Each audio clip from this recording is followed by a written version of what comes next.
Quite a rude awakening for a longtime Trump confidant Roger Stone this morning as the FBI arrested him at his Florida home in the early hours of the morning. That arrest comes after a 7-count federal indictment against Stone for providing false statements, obstruction, and witness tampering. Elements of this subplot are starting to come to light this morning. The 24-page indictment says, among other things, that in the summer of 2016, Stone told senior Trump campaign officials that he had information about documents that could be damaging to the Clinton campaign, and that the head of the organization holding that information was located at the Ecuadorian embassy in London. In other words, that was WikiLeaks with founder Julian Assange. And also in the indictment, allegations that a senior Trump campaign official was also to contact Stone about additional releases and other damaging information on the Clinton campaign. This indictment comes after months of Stone himself speculating that he would be charged. In an interview right here on Rising last summer, Stone seemed to know that he was at least in the sights of the Mueller probe, but he intimated that he thinks he's a scapegoat. I still think I'm on their hit list, largely because they'd like to silence me. I think I've been a very effective critic of the partisan nature of this investigation. So a few things here, Buck, in going through this. A lot of things. There's a lot here. Yeah. And I'm sure as the day unfolds, Stone, by the way, is supposed to appear in court this morning, so we'll learn a little bit more there, not to mention get some fresh sound and video. But you know, everybody is honed in on this line on page 4 of the indictment where it says a senior Trump campaign official was directed to contact Stone about any additional releases and what other damaging information that WikiLeaks had regarding the Clinton campaign. So this is a direct tie between Stone and the Trump campaign, and it says that a senior official was directed by who is the question that everybody is asking this morning. But this is a monumental step forward in the Mueller probe because it once again moves all of this dirty business. And remember, Russia hacked the emails, got them to WikiLeaks, and then you have Stone directly contacting WikiLeaks and interfacing with the Trump campaign. It's not a good day for Roger Stone.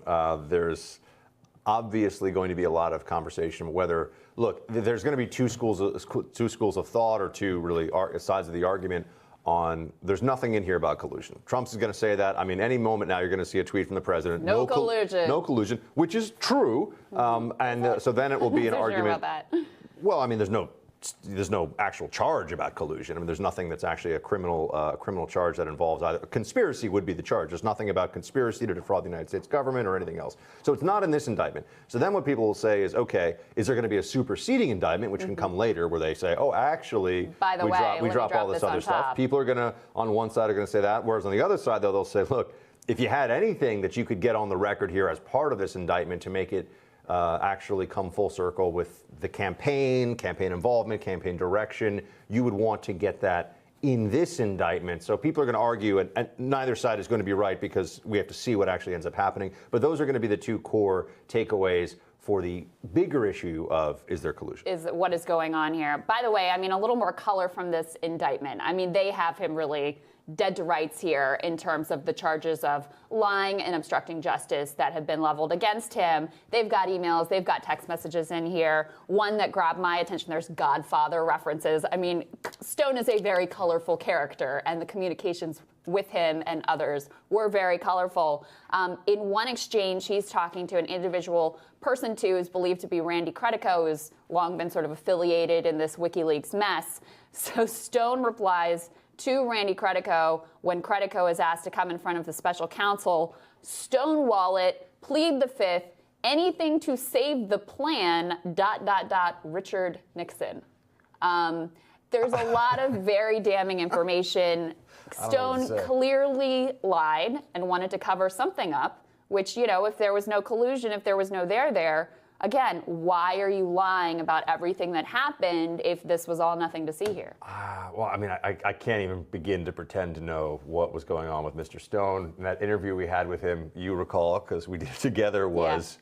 we did a couple interviews. We did a couple of interviews with him. We've talked to him a couple of times, and you get the sense that this is an individual who marches to the the beat of his own drum, for sure. And has known Donald Trump for a long time. He was one of the original members of the campaign, and then they had a bit of a falling out, but they continued to be an advisor. He's been in national politics for a long time. Decades. He made quite an appearance in a documentary about Elliot Spitzer some years ago, and was somehow involved, and I forget what the specifics were, but he was involved. He takes off his shirt, you see the tattoo. Anyway, point here being that, I think that, for one, I'm surprised at how sloppy, for a guy who's a political operative, how sloppy he is. I mean, this indictment, assuming the facts at issue here are correct in the indictment, which I think is a fair bet, he's not making this hard for them. I mean, this isn't a close call in terms of, they say that he's lying to the House Permanent Select Committee on Intelligence. He's lying to, he's not just lying to special counsel. He's lying all over the place. Everybody. And if you haven't figured out by this point that the special counsel should not be lied to, I think it's time that everybody learned that. I did want to ask you, though,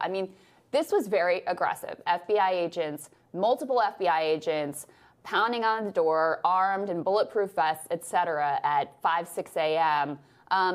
What does that indicate? Like, what does that say to you? What do you read into that? I actually, and I try to be as nonpartisan on this issue as I can. I hate this circus arrest stuff. I don't like it when it's done to anybody. I don't care what it's what one are thing the to send. justifications for? Like, what goes into that kind of decision making? They decide to go in the morning because it's the time that you're the most, and very early in the morning. They usually in the pre-dawn hours, right before the sun comes up. It's because you are the most likely to be in the place they think you are. Mm-hmm. You're the most likely not to resist or to give yourself up quietly. And also there's usually less of a commotion on the street and pedestrians. So it makes sense tactically if you're going to come to someone's home and arrest them to do it at that time. And that is when these things tend to happen. Right. That said, it's possible CNN staked this place out. But the fact that CNN was already there in place for a pre-dawn raid on his house, to me, sounds like it couldn't, and it wasn't necessarily the Mueller probe. This would have been FBI agents. It's not like Mueller shows up and kicks in the door.